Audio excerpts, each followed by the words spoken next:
আমি মাসুদ মোল্লা, নরসিংদী জেলার মাধবদী থানার নুরালাপুর ইউনিয়নের এই তারিণী ভূঁইয়ার বাড়ি থেকে আপনাদেরকে স্বাগত জানাচ্ছি। আর অত্যন্ত দুঃখের সাথে বলতে হয়, 1971 সালে 16 অক্টোবর ইতিহাসের একটি কলঙ্কজনক অধ্যায় রচনা হয়েছিল। এখানে স্থানীয় মুক্তিযোদ্ধারা একটি ক্যাম্প করেছিল, করে এই এলাকার যে সমস্ত যুব সমাজ আছে তাদেরকে নিয়ে 1971 সালে স্বাধীনতা সংগ্রামে অংশগ্রহণ করার জন্য তাদেরকে প্রশিক্ষণ দিয়েছিল। কিন্তু বর্বর পাকিস্তানি বাহিনী এই খবর পেয়ে এখানে এসে হামলা চালায় 16 অক্টোবরে, এবং অনেক মুক্তিযোদ্ধাকে, আনোয়ার সহ অনেক মুক্তিযোদ্ধাকে এখানে হত্যা করে কাঁঠাল গাছের মধ্যে রাখা হয়, আড়াআড়িভাবে রাখা হয়। আমরা আপনাদেরকে এই বর্ণনা দেব। হয়তো জানেন যে আমরা সমসাময়িক বিষয় নিয়ে কথা বলার চেষ্টা করি, তো আজকে আপনাদেরকে আমরা জানাবো ঐতিহাসিক এই তারিণী ভূঁইয়ার বাড়ির মর্মান্তিক ঘটনা। ক্যালেন্ডারের পাতায় তখন 1971 সালের 16 অক্টোবর।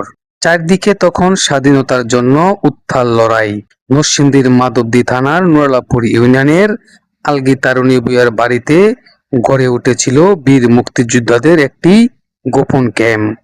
সেখানে স্থানীয় মুক্তিকামী যুবকদের দেওয়া হতো যুদ্ধের কঠিন প্রশিক্ষণ।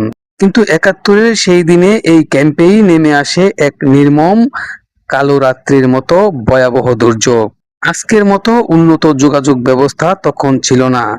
আলগী মনোহরপুরের সেই চেনা ব্রিজটি তখনও তৈরি হয়নি। দুর্গম এই অঞ্চলে মুক্তিযোদ্ধাদের ক্যাম্পের খবরটি স্থানীয় এক ঘাতক রাজাকার পৌঁছে দেয় পাকিস্তানি হানাদার ক্যাম্পে।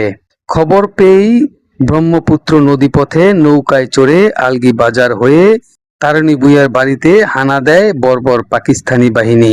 ক্যাম্পে তখন পাহারায় ছিল নির্ভীক মুক্তিযোদ্ধারা, কিন্তু নরপিশাচদের আতর্কিত ব্রাশ ফায়ারে কেঁপে উঠে পুরো এলাকা।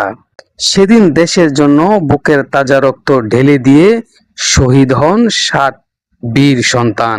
তারা হলেন শেখেরচরের আনোয়ার হোসেন, চাকসাইলের তাইজউদ্দিন, নেবর মোহাম্মদ আলী, কামারগাঁয়ের আব্দুল সালাম, বগাদির আওলাদ হোসেন এবং কল্যাণদীর সিরাজউদ্দিন। মুক্তিযোদ্ধাদেরকে বর্বর পাকিস্তানি বাহিনী হত্যা করে আড়াআড়িভাবে ফেলে রেখেছিল। অত্যন্ত দুঃখের সাথে বলতে হয়, বাঙালি জাতির যতবারই স্বাধীনতার জন্য সংগ্রাম করেছে, যতবারই নিজের অধিকারকে তুলে ধরার চেষ্টা করেছে, তারা বারবারই নির্যাতিত হয়েছে, হত্যার শিকার হয়েছে। সেজন্য আমরা আপনাদেরকে আমাদের এই টেলিভিশনের মাধ্যমে জানাতে চাই যে বাঙালিরা সোচ্চার ছিল এবং বাঙালিরা আন্দোলন সংগ্রাম করেই মাথা উঁচু করে দাঁড়িয়েছে। পাকিস্তানি বাহিনী তাদের নির্মমভাবে হত্যা করে একটি কাঁঠাল গাছে ঝুলিয়ে রেখে যায়। স্বাধীনতার দীর্ঘ বছর পেরিয়ে গেলেও তারিণী ভূঁইয়ার বাড়ির এই ঐতিহাসিক রক্তস্নাত স্থানটি আজও চরম অবহেলিত। বীর শহীদের স্মরণে এখানে একটি নামফলক, একটি স্মৃতিস্তম্ভ এবং একটি মুক্তিযোদ্ধা সংসদ গড়ে তোলা হলেও রক্ষণাবেক্ষণের অভাবে সেগুলো আজ শ্রীহীন।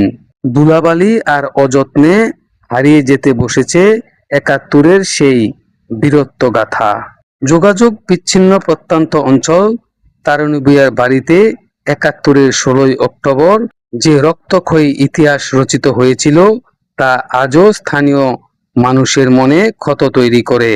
এলাকাবাসীর দাবি, অবিলম্বে এই স্মৃতিস্তম্ভ ও নামফলক সংস্কার করে এই ঐতিহাসিক স্থানটিকে সংরক্ষণ করা হোক, যাতে আগামী প্রজন্ম জানতে পারে 7 শহীদের এই আত্মত্যাগের গল্প। আলগী তারিণী ভূঁইয়ার বাড়ি থেকে জুনাইদ হোসেনের ক্যামেরায় আমি মাসুদ মোল্লা, চ্যানেল খবর বাংলা।